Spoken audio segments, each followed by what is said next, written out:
Hi Catherine, Riley here again to talk to you about today's blog topic, present shock. Firstly, we're going to look at Rushkoff's theories on present shock when everything happens now.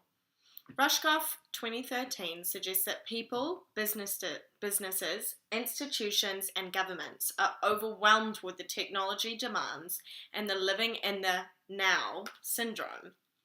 Rushkoff identifies the 5 main ways in which we are struggling, as well as how the best of us are thriving in the now. So, the first one is narrative collapse. This talks about the loss of linear stories and their replacement with both crash reality programming and highly intelligent post-narrative stories like The Simpsons. Then there's digiphrenia, how technology lets us be in more than one place and self at the same time. Overwinding, trying to squish huge timescales into much, much smaller ones.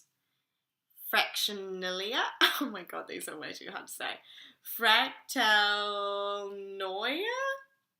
making sense of our world entirely in the present tense by drawing connections between things, sometimes inappropriately. Apocalypto, one of my favourites. The intolerance for presentism leads us to fantasize a grand finale, aka the end of the world. So, Rushkoff is highlighting a few key factors here resulting from present shock: lack of concentration, lack of creating, and the termination of businesses' meaningful connections with people, which we as Mars students know is so important. But to what extent is Rushkoff's suggestions true? Let's consider some of the evidence and consider the implications for Mars members of such shifts in our ways of life. I'm going to take Black Friday as an example because we spoke about that one in class and I found that really interesting and easy to grasp the concept a little bit better. How might life be different for shoppers if Black Friday was cancelled? Well, I myself have never really experienced Black Friday, but judging by the YouTube videos, as a consumer, I'm guessing people would be pretty pissed off. I think of the people who can't afford things like TVs, maybe having this as one chance to purchase what we all see as a necessity. Another question: what are some possible consequences for the retailer if Black Friday was banned? I can't speak for everyone, but I would be happy if the sales got banned, as I just can't seem to calculate how any of those retailers are making any sort of profit when especially selling a TV for $1. I also don't think that necessarily it's appropriate.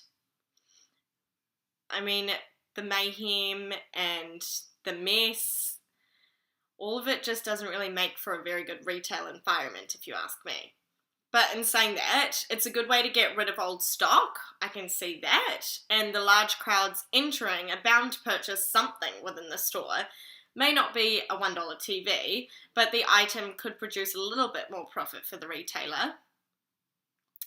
What are some possible consequences for consumer brands of Black Friday sales? I think if I was to see that old lady, and I have actually seen this on television, had died trampled on whilst trying to purchase one of my TVs, I would be definitely worried about negative brand association.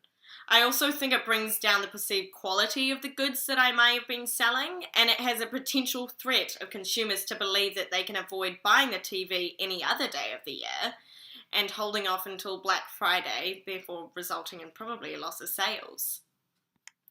How would I, as a Mars member, run Black Friday differently? I guess New Zealand's Boxing Day sales are a good example of how to do it better. Why not just spread Black Friday over a few days? Perhaps marking down goods to a point that retailers are still making some sort of profit, or allowing only certain amounts of people at one time into a store. Or a suggestion mentioned in class that I absolutely loved was online click and collect. Perfect. yet also very scary for the possibility of the future of Black Friday. I think we're all getting a little bit lazy, to be honest.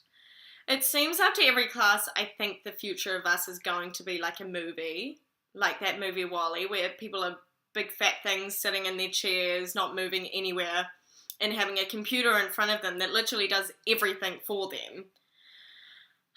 Well, that's present shock for you. Tune in next week for another subject that is probably going to make me and you feel a little bit doomed for the future in some way, shape, or form. Other than that, goodbye.